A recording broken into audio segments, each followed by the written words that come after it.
With Melvin. Today, this week, we're exploring the concept of olive. Does olive float? Shall we find out? This isn't normal water. This is cocoa water. So here we go.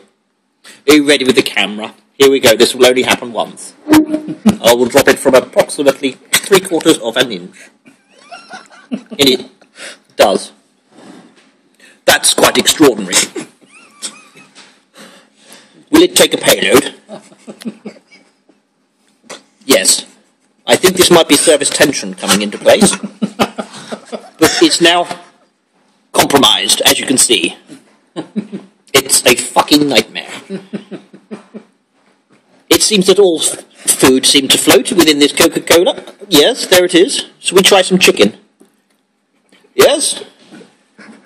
And onion. Oh, bollocks to the lot of you. And that was Science with Melvin. Quite frankly, I wouldn't give a shit if I were you.